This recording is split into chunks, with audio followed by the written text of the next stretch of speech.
Hello, everyone. Oh, there we go. Now we're live. Hello, everyone. Hi. My Hi. name is. Oh, hi. Hi there. My name is Elio Garcia. My pronouns are he, they, and I'm going to be your host on this dysphoria adventure. I have here with me two lovely people that wrote blog posts that you can find on our website. Lovely authors. Could you please introduce yourselves, starting with Kieran? Hey, I'm Kieran. My pronouns are he, him. I wrote a blog post. I'm not sure what else I'm supposed to say. But yeah, that's me. I'm Gray. My pronouns are they, he, and I also wrote a blog post. It's like kind of crazy that we both did that. Yeah. I know. Just so random. About our dysphoria and all that sort of stuff. Look at that. Wow.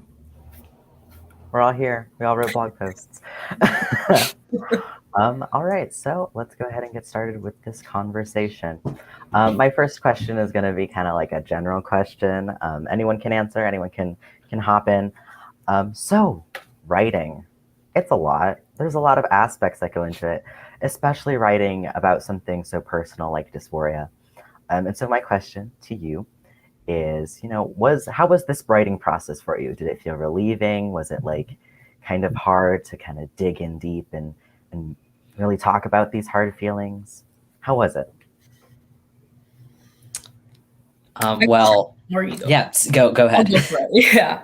Well, the blog post that I wrote originally was a way for me to kind of communicate how that particular dysphoria was affecting me, just like in that singular day, and how it kind of feels repetitive, like the same thing every single day. And I'm not very good at like expressing it verbally sometimes, because it's a really hard thing for me to like articulate about how I'm feeling with dysphoria. So I wrote it kind of the day it happened, and I was writing pieces of it throughout the day, so it came really organically. Like I didn't sit down being like, I'm gonna write about my dysphoria right now. And I was writing throughout it, throughout the day, and then I ended up sharing it with people so that I could sort of share how I was doing and how I was feeling.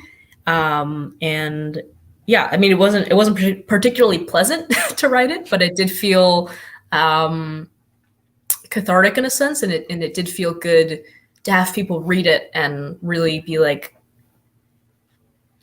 really sympathize, and empathize with it. Yeah, and then for me, well, so I'd known that I was gonna write a blog post about dysphoria for a few days. I was just kind of waiting, I guess, for inspiration to strike, because it is a very personal topic, and it's really hard to write about. And then yeah, just one day I sat down, and I just kind of got that feeling, that I had some thoughts that I wanted to say on the matter, and I just kind of started writing, and it was kind of really cathartic to look back at like the beginning of my life and see how far I've come personally with my relationship with dysphoria. It's really evolved over time as I come to understand it more and take steps to lessen it. And it was very almost healing in a way to finally like have that written out. And to just be able to be saying that from a place where I'm in a better place than I was at before. And that was, kind of nice to be able to share that with people too. There we go. I love that. I was having trouble unmuting myself.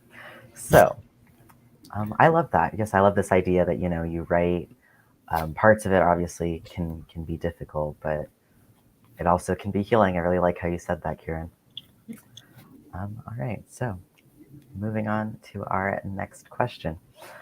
So great, you talk in your blog post about the intersectionality of faith and your gender identity and being part of the LGBTQ community. Do you want to talk a little bit more about that and how that was to write about? Yeah. So for myself, my family is we're all Mexican. My mom immigrated from Mexico. My father's first generation. Both his parents are Mexican. So while my family wasn't practicing Catholic or even religious for all my life, there's still a lot of that sort of like Mexican Catholic, I don't want to say like ideology, but a lot of the customs and sort of like what we talk about, what we don't talk about, the taboos, and kind of still ingrained into my family beyond that. And, you know, going to a Catholic school for the first time, I had always gone to public school. I ended up going to Catholic school the last year. It was a really interesting retrospective for me because I, in some ways, was a total outsider because I'd never really been a religious person. And then also I felt a lot of kinship with the people there and the way that they, you know, were affected by kind of, you know, religious ideas about the LGBTQ plus community. And I did find a large, you know, community of queer kids there. The vast majority, I think, had a lot of internalized homophobia and transphobia and misogyny, and a lot of them weren't out and weren't as visible as I was. So it was, you know, I wouldn't say it strengthened my faith in anything. If anything, it made me a little bit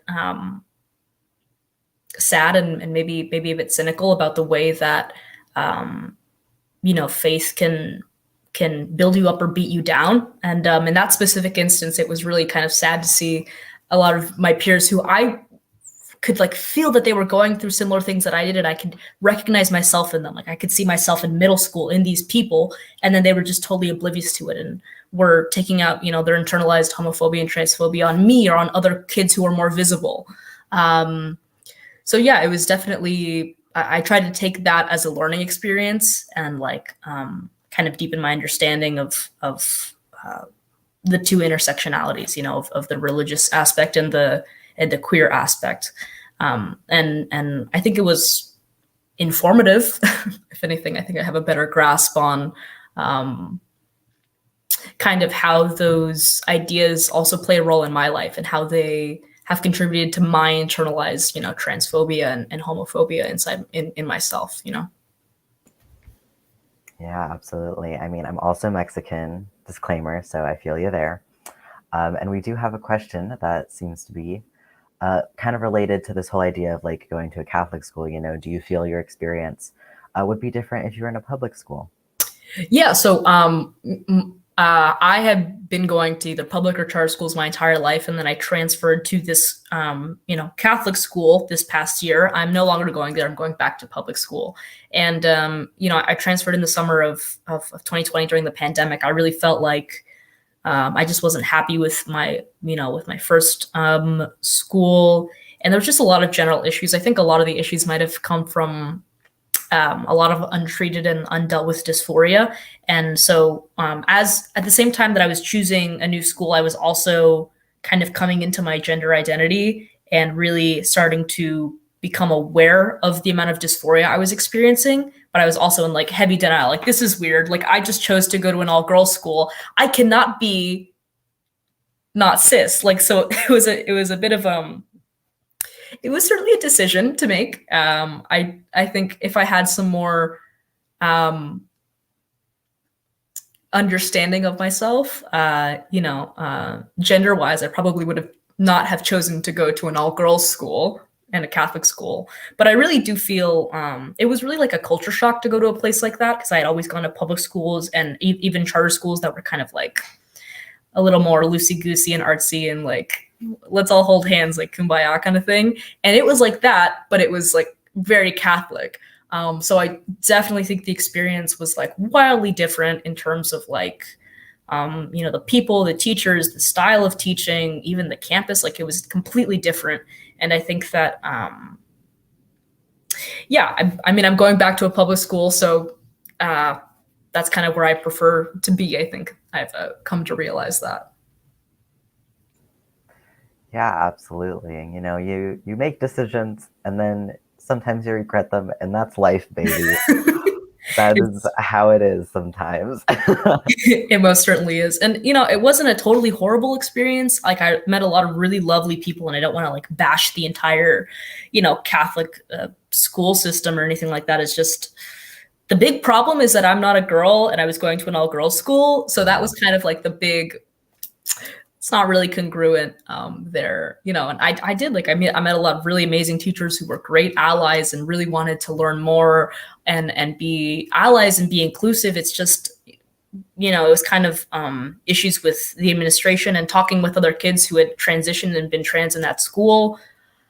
I made the kind of informed decision that unfortunately I felt like I either had to choose to go to a place where I was able to transition comfortably, or I could be like with my group of friends that I had built up. So it was kind of like, do I, you know, have a group of friends that I love and care about and teachers, or do I transition comfortably? It was a really fun decision to make, but, you know, ultimately, like, I'm actually, you know, my first shot of tea is going to be in 3 days. So I'm like, yeah, I know. Thank you. Good for me. I know. I have the little vial and everything. It's super tiny and cute. But yeah, so I think I made the right decision. It was certainly a tough one, and I think that it was just a learning experience. And I think that within advocacy in the LGBTQ plus community, I have a lot more kind of experience and language to connect with and talk about that intersectionality of religion and, you know, being in the community.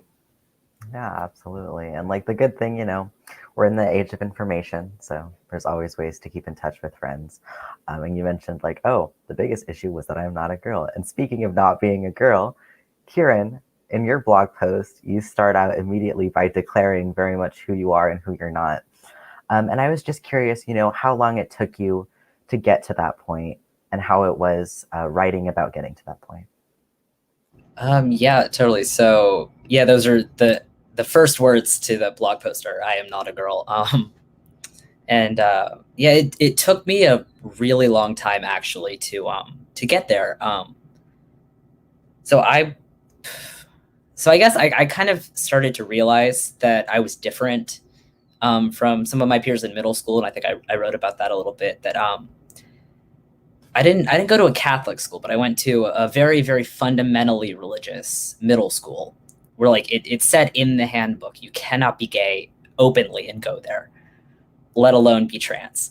And so I kind of, you know, yeah, I was different. You know, I was the only feminine presenting person who wore shorts every day instead of skirts. And I think, yeah, there was a lot of, I guess, internalized transphobia and homophobia. I didn't have the language to say how I was feeling, you know? And I mean, I think everyone feels weird in middle school. It's a very weird time for everybody.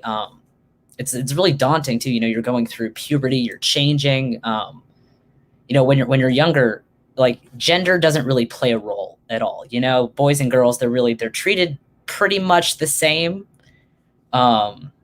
Yeah, and then once puberty hits, you know, things start branching off, and I think that was the first time that I started realizing, like, hey, something's not right here. You know, I don't want to wear dresses. I don't want to go, like, do like typically feminine things. You know, I had no interest in that, and you know, I always just push that in of I'm just, you know, I'm just a tomboy. It's fine, and yeah, and then I finally moved out here to California, and you know. I kind of got it into my head, you know, I'm going to double down, you know, I'm going to be a girl. I'm going to be happy. It's going to be great. And then that didn't work at all, you know, because it wasn't being true to who I am. I think I was trying to be who society wanted me to be. You know, I'd grown up, you know, with this picture of femininity of, you know, who was supposed to be, you know, this cheerleader, you know, this popular girl, you know, dating the quarterback type of character. And you know, I decided if I just worked harder at being her,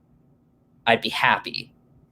But that, yeah, I tried that freshman year and it just kind of backfired. I got really depressed. It wasn't fun. And then, you know, actually I gotta kind of thank my mom for this. You know, I talked about cutting my hair for a while, like really short. And, you know, I finally got to do it and I just felt amazing about it. You know, I think it was my first, true experience that I can remember of gender euphoria, you know, one of them.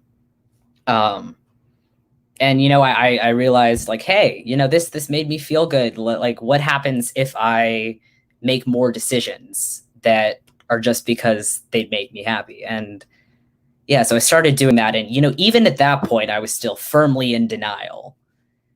But, way eventually, I ended up going to this summer camp called Camp Brave Trails.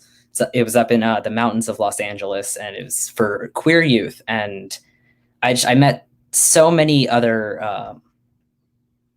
kids like me, and it was extremely validating. And I kind of was able to be like, okay, this is real. This is who I am. And yeah, since then I kind of like am just living I am myself. I refuse to be someone else anymore, because that didn't work. So yeah, that's kind of how I arrived at the place I'm at, and I have no regrets. I'm living my best life. Absolutely. Yeah. Yeah, I love that for you. And obviously it does take a while to like get there. I think that that's kind of a pretty across the board feeling of like, oh, it kind of took me a while. I mean, unless you're like, you were 3 and you're like, I am this, which was not me, but nevertheless. Kieran, so speaking, you mentioned a bit about, moving to California. And then correct me if I'm wrong, but you are from the South. I was born in Texas. I'm not from Texas, so it's different. So if you want to maybe elaborate a bit on like how growing up in the South and then making that move to California helped, hindered your feelings. We want to know them. Yeah, definitely. It did. It had a huge impact. So yeah, I'm from Tennessee. I spent the first 14 years of my life there. And yeah, I just kind of grew up in this culture of religion. Like, even if you're not actively religious, it just permeates everything.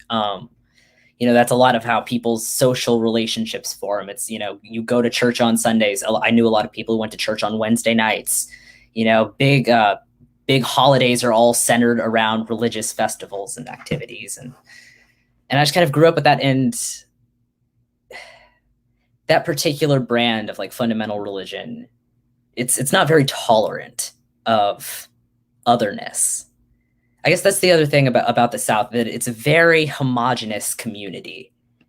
And I don't think I quite realized how much it was that way until we moved here. But like, when you think of that, that's like stereotypical nuclear family. You've got a mom, a dad, 2.5 children, a dog, a white picket fence. That was the ideal of pretty much everyone I knew. And in that framework was, religion and just being what you were expected to be as a person. If they're kids who are good at athletes, they play sports. Kids who are smart are the nerds. Cheerleaders, just, everything is so predetermined. It's so cookie cutter. And yeah, along with that comes the gender roles. The dad is the breadwinner of the family. The mom takes care of the kids. Sometimes she works, sometimes she doesn't. And I just kind of saw that life, like the path that I had ahead of me. And I did not agree with that at all. But I had no idea that there was an alternative to it. And then, we finally moved out here and saw, in California, I was warned about all the crazy Californians out here. And so we moved out here, and, I saw, for the first time ever, a lot of diversity. There's people from different places who move here. There are different types of families, different people with different relationships. And I think I saw, for the first time, like queer representation just in the real world. And that, I think, was the first time that I really saw, people like me. And I kind of finally was in a space where I could allow myself to explore that. I finally had a room to start asking myself those really difficult questions that I'd been suppressing for a really long time. Yeah, I tried to push all of that down, and then I decided, maybe now's a good time to start unpacking, some of these things. And yeah, and I realized, that life doesn't have to be that cookie cutter outline. You know, if you don't like dogs, don't get one. If you don't want to get married, that's fine. If you want to marry someone of the same gender, do it. Someone of the different gender, do it. I say that like there's two genders, there's more. But yeah, coming out here was honestly probably the single biggest driving factor of my ability to come out. And for that, I will be forever thankful, because my life is just incomparably better than it was, because now I have the freedom to be me and to be proud of that, and that, everyone's different, and that is not only good, but that's like amazing and inspiring and awesome. Y'all are so smart. Please. I love the way you talk and the way you explain things. But yeah, absolutely. Crazy Californians, guilty. I am the crazy Californian that all of the South warned you about. That's me too. I grew up here, and I turned out trans. It's I swear to God, it's in the water. It's in the water. I'm telling you. Yeah. It's that West Coast air. So you talk a lot about like having that expectation, of the nuclear family, what you're supposed to do, who you're supposed to be, and like that kind of feeling like you had to stifle yourself in order to fit into those expectations that you were seeing around you. And being, Latine, I know that the Latina community tends to have a lot of expectations that we often feel like we need to follow as well. And Gray, I don't know if you also felt like you needed to stifle yourself a little bit to fit in those expectations. And if so, if you'd wanted to talk a little bit about that. Yeah, for sure. So, family-wise, I wasn't super close when I was younger with like extended family and like cousins and uncles and things like that.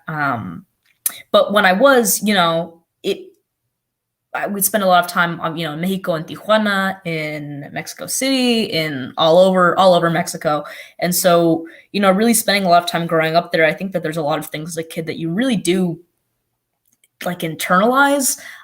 Like my grandma, for example, she's a very eccentric woman. She like loves to dye her hair. She wears only animal print ever, like nothing else, just animal print and like giant fur coats. Like she's honestly iconic. She could be like a queer icon if she wasn't so like probably, like Mexican Catholic. But yeah, so I remember, when she drives, she'd be driving and somebody would cut her off in traffic, and she has a little rosary hanging from her rearview mirror, and she'd take it, she'd point it at them, and she'd be like, "Damn you to hell," like in Spanish. And I don't know if you've ever heard, Latin people sort of like go off in Spanish. It's really scary, and they're like, so in ways like that. And I also know that like uncles and cousins and sort of things like that, are definitely either outwardly homophobic or inwardly or sort of very like passive aggressive. I do have a cousin who is I think she identifies as pansexual, and I know that my father once mentioned something about her girlfriend, and then everybody was like, oh, like we don't talk about that. And so like hearing and seeing things like that as a kid really hammered home the message that it's just kind of not okay to be that way. Additionally, kind of in school, growing up, being in bigger public schools and being in San Diego, obviously there's a lot of Mexican kids and a lot of people from the Latino community, and so I think in that sense, gender roles are kind of hammered home a lot, as well in the Latin world, especially kids from kind of like Tijuana that are coming, first generation. It's like the boys are, the rancheros, and they have their very specific kind of like uniform where they have like their plaid shirt and their jeans and their kind of like boots and things like that. So when we were younger, when I was younger, kind of like as a kid and going to schools with large, Mexican and Latino population, I often felt kind of ostracized because, I always expressed very masculinely. Like when I was 3 years old, I would be like, I swear to God, if you put me in another dress, I'm going to scream for hours and it's going to burst your eardrums. Like I would do that. And so I got, bullied a lot as a kid for masculine expression, but also for kind of being a little bit too white for being with the Mexican kids and then too Mexican for being with the white kids. My parents did teach me Spanish and English growing up both ways, but I do feel that, going to an English speaking school, I wasn't in a Spanish immersion program. At some point I'd have a hard time speaking English, and then I'd like go to sounding too Spanish. And then when I was with the Spanish kids, I'd lose my English. And so I just felt like I never really found exactly where to be. And in both places, my queerness was outwardly rejected. So in a lot of ways, I think that even if the gender roles are slightly different or changed between, a whiter community or a Southern community or a Mexican community, it's all kind of the same. Is kind of what I've learned, like being in different, groups of people. It's like maybe boys like purple, not blue, or girls are red, not pink, but it's all the same stuff. And so I felt that kind of a dual sense of rejection in, maybe being teased by my Mexican family for sounding too American, but then sounding too Mexican among a group of like really Caucasian kids, and like them not understanding kind of like my Spanish sayings that my mom would teach me or growing up. So I think I don't really know if there's any kind of community of people that is like universally accepting of queer people. So I think in that sense, it was difficult, but I think that it kind of gave me a universal understanding, an internalized understanding that I wasn't really safe being myself anywhere, being, outwardly masculine presenting and being an AFAB person, which I guess is a rather depressing takeaway for a child. But, eventually we got through it, and I had a very kind of, I don't care what anybody thinks attitude, and I would still dress the way I wanted to dress and do the things I wanted to do. I just was aware that it was going to breed harassment, but I would feel as a kid like so physically ill, like being in clothes that didn't feel like they were me. Like I would feel so anxious and ill, like if I was wearing a dress or something like that, that I think I kind of decided that it was the lesser of two evils to be like bullied and ostracized than to have to wear and look a way that I didn't want to look, but we got through it eventually. Yeah, absolutely. And I especially like you mentioning that, like, feeling of not really belonging anywhere, both culturally and like in your gender identity. That's something that I relate to also. We have a lot of angst in general. So my next question, again, is another open-ended one, not necessarily about like specifically your writings, more about like dysphoria in general. And then correct me if I'm wrong, but you both started at least the major part of like socially transitioning in high school. I started transitioning my senior year of high school, and then the pandemic hit, so I never really had to deal with being trans in high school. But you both have. So I was just wondering, and then again, anyone can take this one, or you can both take it. How being in high school and like having to deal with not only, being trans, but high school affected your, gender dysphoria and just your relationship with your own gender.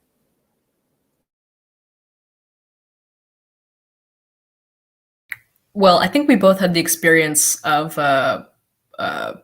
having to kind of transition in a school that we'd already been in, right? So like I ended up going, to the over the summer of the pandemic. I had a lot of time to think about things, and I cut my hair short, and that was kind of my first like gender euphoric moment. And then with that, I slowly kind of came to the realization, that I might be non-binary, that I might be trans, that I might be this or that or whatever. I still don't really have a particular label. So I did go into my sophomore year in the new school with the name Gray. I just wasn't particularly outwardly like trans. Like I wasn't like putting my pronouns in my bio. I wasn't like putting my pronouns in my Zoom name. I was just sort of like, this is my name, and that for the moment was good enough. But I, throughout the year, really started becoming a lot more outwardly spoken and expressing, far more mask. I mean, I always wore kind of like the pants and the more masculine, the boys' uniform or whatever, which in a school like that, I'd say out of like 800 kids, like maybe 15 consistently wore pants, not like leggings, but like the pants, like the slacks and the shorts and stuff. But as time went on, I really saw a need for trans, representation there. And I thought, and as I became more comfortable with myself, I said, I can be that. And I'm going to put my pronouns in my Zoom name. I would put my pronouns in my Zoom name in religion class, in chemistry, in whatever class I felt like it was safe to put my pronouns in my Zoom name. And I didn't have the chance to start physically transitioning, but I mean, I was so outwardly masculine looking in comparison to the kind of cookie cutter status quo of an all girls Catholic school that it was like, pretty obvious. And so I didn't have to deal with going to like a school the first year and then showing up the next year, like being a different gender or presenting as a different gender. But I will say that throughout the year, as I became more comfortable with myself, I just decided to be kind of the representation that I wasn't seeing and not really conforming, which, I think it was a good decision. I think it was the most authentic to myself, as I tend to be a little bit provocative, and I try to be the change that I want to see. So, a lot of people really didn't respect the pronouns. They didn't respect the name. They were just like, why would anybody who's he, they go to a girls' school and all this stuff? And I do know that like a lot of people kind of behind closed doors were openly transphobic, but I mean, what are you gonna do, right? Like that's their loss. I'm cool. I'm great. I'm a really good baker. I could bake you cookies. We could be friends, but you decided not to. So to me, that's their loss. And honestly, I think that I really do feel bad, kind of a sense of pity almost for people who don't have their minds open enough to really experience some of the beauty that we have in our community and the accepting, the accepting nature, so that's kind of how I dealt with it. Yeah. Yeah, absolutely. And then real quick, Kieran, you want to go ahead and answer as well? Yeah, I was just gonna say, I arrived at a similar place, to Gray, but I did have a little bit of a different experience in high school. So I've gone to the same high school, my entire, well, I'm about to be a senior, so the whole 4 years. And yeah, so freshman year, I was feminine presenting. I was presenting as a girl, I hadn't come out yet. And then I came out and started socially transitioning the summer before sophomore year. And, we talked to the school, and I got my, legally my name and gender marker changed. And so we talked to the school, and, they updated all my information, and we told my teachers, like, all of the things that they needed to know. But it was still really hard, because so at that point, it was hard because there were a lot of people who didn't understand and who made flash assumptions based on my appearance. I think based on the way that I looked, the way I was presenting at the time, a lot of people just saw me and assumed that I was a lesbian. And anyway, so I showed up, sophomore year, and I was really excited because, I was finally going to get to, be me in high school. And, I was going to deal with, I had classes with people who I'd had classes with before. But yeah, it was so exciting. And then there were a lot of people who didn't get it. I had teachers who would regularly mess up my pronouns in front of the entire class. I don't think any of them did it intentionally, but they just didn't understand. And except for one teacher. I had one teacher who was super nice about it. She felt so bad. She apologized, made a point to correct herself. But yeah, that was a really hard experience. But it did kind of, help me get to that place where I realized that I can't go seeking external validation for who I am, because there will always be people who don't understand. There will always be people who refuse to understand. And if you derive your own self-worth from that, you'll never be happy. So I kind of, worked through a lot of those issues, and I realized, these people, they don't define me as a person. I'm going to wear what I'm going to wear. I'm going to look the way I look. And if people don't like it, then that's their problem, their loss, and all the people who truly matter, the people who are worth having around you, they'll get it and they'll accept you. And, all those people, who I came to rely on, our relationships have only, gotten stronger. I'm closer with those people, and I've been able to, cut ties with all the toxic ones. So yeah, that's kind of been my experience. Yeah, absolutely. Especially, with schools and campuses and teachers and like you said, sometimes not really necessarily coming from a malicious place, but just a place of ignorance and just not knowing. And that's why here at Trans Family Support Services, we do outreach for campuses and training for staff. So it's another reason of why we like to do this and why we like to have these conversations, especially with, people like you guys, students who are having to, go out and be themselves in the world, and just trying to make the world, more accepting through education. Yeah, I wanted to say also that it can be really hard to get to that place of not feeling, I guess, triggered or invalidated by people messing up pronouns or messing up names, especially figures of authority like teachers. Like if a teacher calls you she, then so is everybody else, right? And or calls you he, because they're they're the authority, and in that space of being in a classroom, it's like they are. I mean, they're the teacher, right? They're this kind of figurehead of authority, and likewise, if a teacher makes an effort to, even if a teacher was like, "Hi, my name is Mrs. Garcia, and and my pronouns are she, her, and hers."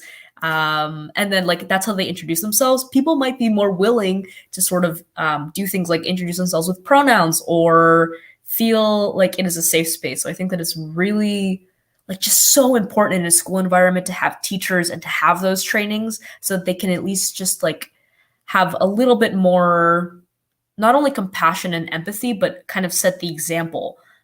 Because, kids can be cruel and kids can be mean. And sometimes we're just stupid kids and stupid teenagers who say things because our friends pressured us to, or because we heard our parents say it, especially in middle school and elementary school. But if you have a teacher that's setting that example, it's I can't even say how helpful it is to walk in to a classroom. In my class, I walked in to my history class. We started virtually, obviously. So when I first started going back in person, which was the last few months of school, I saw my history teacher had a little rainbow flag on her desk, and I was just like, I feel so safe in this classroom in comparison to I don't want to bash other teachers, but that to me was just little things like that really just feel so, I don't know. They just feel validating and they feel helpful. Yeah. Absolutely, very well said. And we have another question coming up from the audience. What would you both tell a family that their child just came out as trans? For Gray specifically from the cultural perspective, and then Kieran from the social perspective of having these expectations on you, and then all of a sudden, oh no, expectation gone, help. So Kieran, do you want to go ahead and start?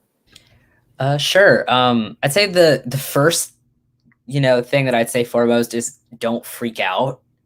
And like go educate yourself before you make any decision, any response to your child's coming out. I know when I came out, my parents had virtually no exposure to the queer community. They didn't even know what being trans was. They just knew that I was unhappy and that I wasn't doing well. And I was extremely lucky that my parents, they took the steps that they needed through Trans Family Support Services. Kathy Molik came to our house and kind of gave this whole presentation, and they took those steps to learn about what I was saying instead of just brushing it off. And because of that, they came to understand that this isn't just a phase or something that you kind of think for a minute. They understood the weight of what I was saying and all of the things that had culminated that allowed me to come to this decision, and it has allowed us to grow as a family.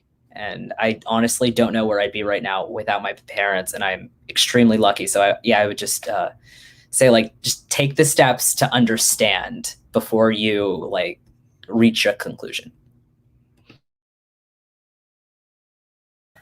God, I think that is such a great point too, because we have obviously a tendency as humans to make snap judgments and snap decisions, and when we do that, it can be, even if it was out of ignorance, it can be really hurtful and really detrimental to your kid who is like in a vulnerable state and is telling you this really vulnerable and personal thing, and then you react with something maybe not the correct. I don't want to say correct way to react, but you react in a way that isn't like affirming or very helpful kind of in hindsight, and it can be really hurtful. So I think that that's a great point. And I think that something we can all relate to is really the extent of human suffering. Like if you really see a kid and you see them like struggling and you're able to kind of see like there's something really wrong with my child, I think that you should come at it from a place of compassion, and compassion to me leads to understanding.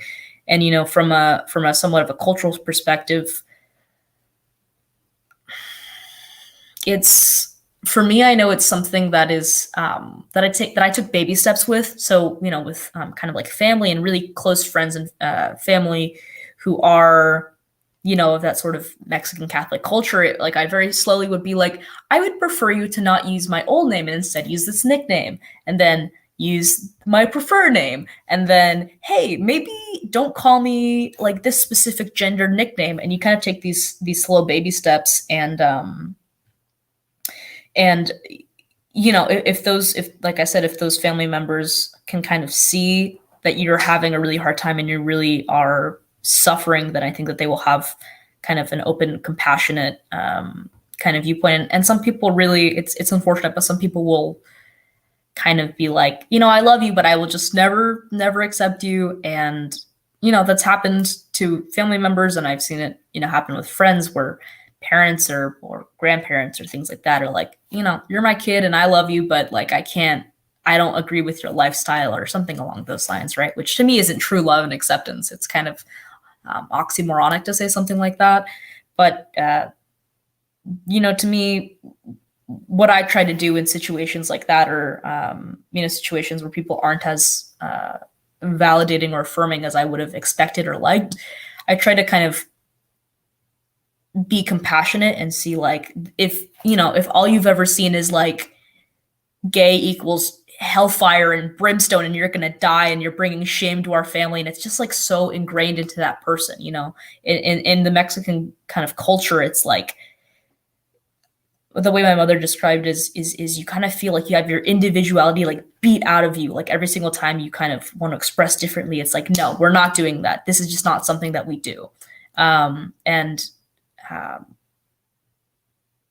So it's unfortunate, but I think that if we as the people who are kind of being rejected can kind of have a sense of understanding for that, it can feel less personal, right? Like obviously it's going to hurt, but you got to understand that some people just are the way they are, and it's not everybody's going to have the ability to open their mind and see you for who you are, and you don't need people to see you and validate you in order to know who you are and have confidence and have love in yourself, you know, and you can still have relationships with those people.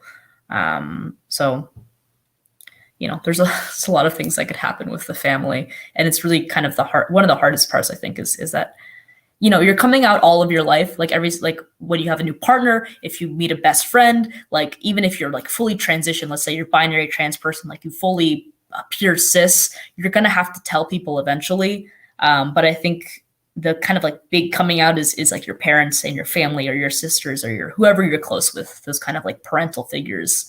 And yeah, it can be rough, you know?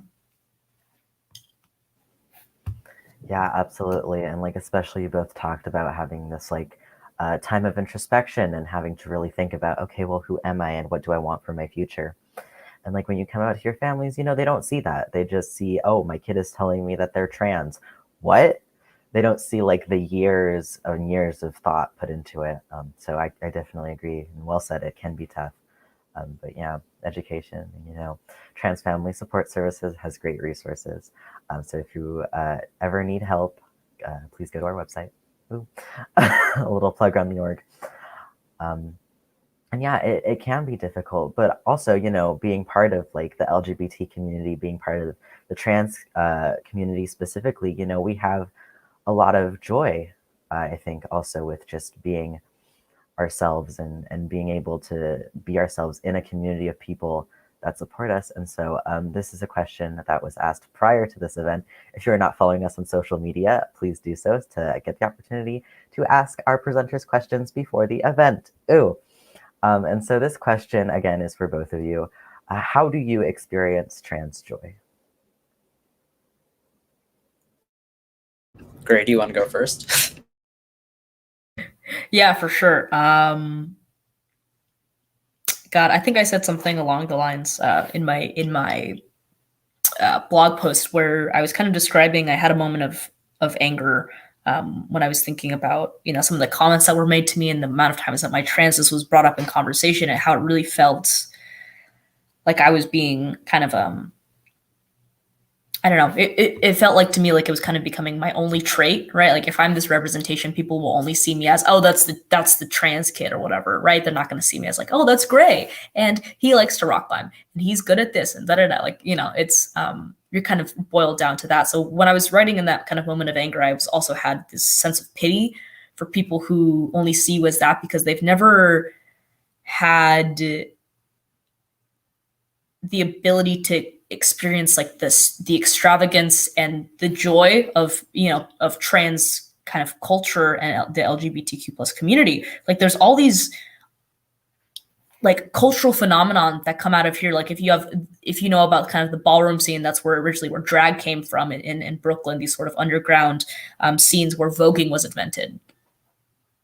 We invented voguing. Like, isn't that so cool? And like, you know, underground, you know, everybody knows Stonewall, sort of these underground bars in which, you know, people went there to express community despite the dangers of being killed or on the street or being raided by police. Like there's something so strong and so incredibly powerful about the community that people can create. And I think that's because we all have this sense of kind of being different, like understanding as a young age, like I was kind of different and I don't know why, and I don't know why I'm not fitting in, and I don't know why this isn't happening. And when you kind of find this community that it welcomes you with open arms and has those experiences that you do and understands what it feels like, it's like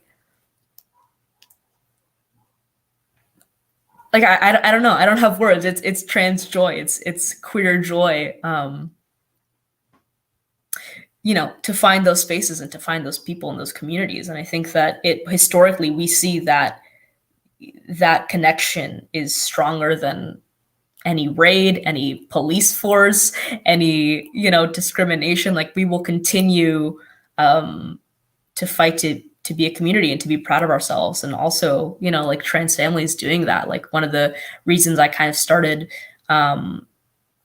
you know, really interacting with other trans kids is from kind of the support groups and the Discord server that Trans Family puts on for trans youth. And that like I can't even say how much it helped me to like really see other, I mean, virtually, albeit, but like see and talk to other people that have these experiences and that demonstrated that confidence and that sort of, self-esteem and that love in themselves, and that they loved their transness. And it was just like to see that in kids my age and adults and seeing queer and trans adults, that was amazing. I've never seen one, or I guess, I've never known one who's like open about it. And so, yeah, I think I experienced trans joy through the amazing community that I have had the privilege of being able to kind of facilitate and help build, with the groups and with the internship with Trans Family, and kind of the way I've been able to, the way I've been welcomed into this world, into this community, into this trans community, into specifically the organization Trans Family Support Services, with like open arms and really like a lot of love. Yeah. Yeah, absolutely. The community is something that brings me a lot of joy also. Kieran, what brings you trans joy? Yeah, so for me, it's kind of split into two different camps. So on the one side, I've kind of got the big things. It's so great to be connected to this amazing community with all this like diverse history, and just getting to, yeah, like Grace said, meet all of these fantastic, like strong, resilient people, who are unapologetically themselves and are advocating, to help other people reach that point too. And that's just super inspiring. And also, I mean, like, being trans it's not easy. There's parts of it that are really, really hard, and that, I struggle with, and that everyone struggles with and probably will.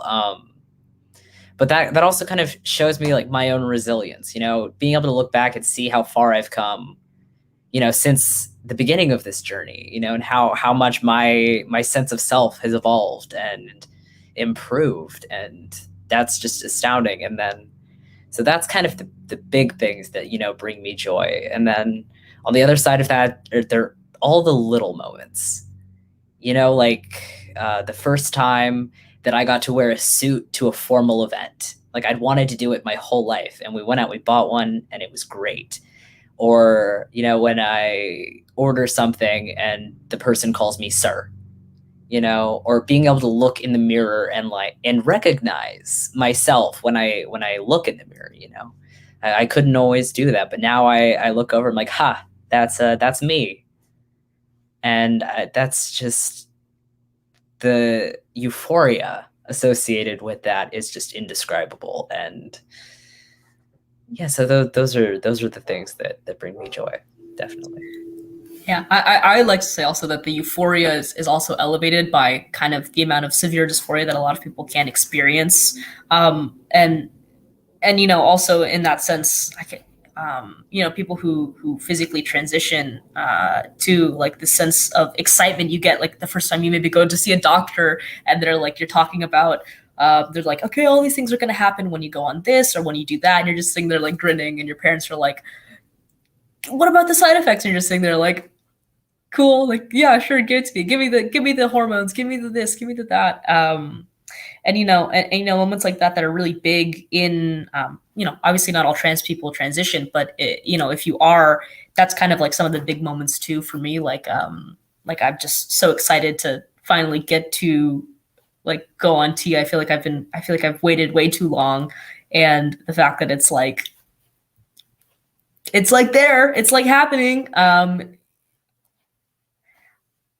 Yeah, it's joyful, it's euphoric, and like I think Kira and I both had experience. We just cut our hair and we were like, I don't know what's happening, but I feel great and I look so good right now, right? And it's like maybe you don't know why you're feeling that euphoric and that good, but it's still something that is like I think gender euphoria is kind of uniquely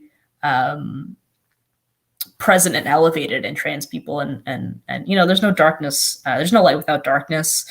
So I think that when you finally come out on the other side, it's like, what a new perspective you have, and like what a beautiful world it is to just like go around and just be yourself and have people, have a group of people that really sees you like that. It's joyful. It's euphoric. It's sunshine and rainbows. I don't know. Emphasis on the rainbows, right? Oh, absolutely. Emphasis on the rainbows. Yeah, and I think, there obviously are a lot of like issues we're still fighting very much. And a lot of us trans, especially our trans youth, really struggle with these feelings of like not belonging and feeling really upset and not feeling like ourselves. But I do think that we do need to acknowledge that there are so many moments of joy and so many moments of just love and like here we are and look at us and wow. And so I'm really happy that you both have found, even if it's just one thing, even if it's just sometimes moments when you can experience joy. Um, so if you would like to read Kieran or Grace or both, you should read both. Um, blog posts, go over to the website Trans Family. That is going to be in the chat. We also have a trans town hall next Tuesday on the 13th at 6 p.m. If you would also like to attend that, a great opportunity to, talk more about like the big issues that we really need to face and we really need to fight when it comes to, legislations and laws and all of that stuff. And thank you so much for being here. Thank you so much, Gray and Kieran, for being open and sharing your stories and answering the questions and just being yourselves. Y'all are great. Y'all are so talented and intelligent. My goodness, sometimes I really do think that the kids are going to be all right. You guys you're really doing it out here. You're really doing it. So yeah, thank you again so much for being here and for listening to us.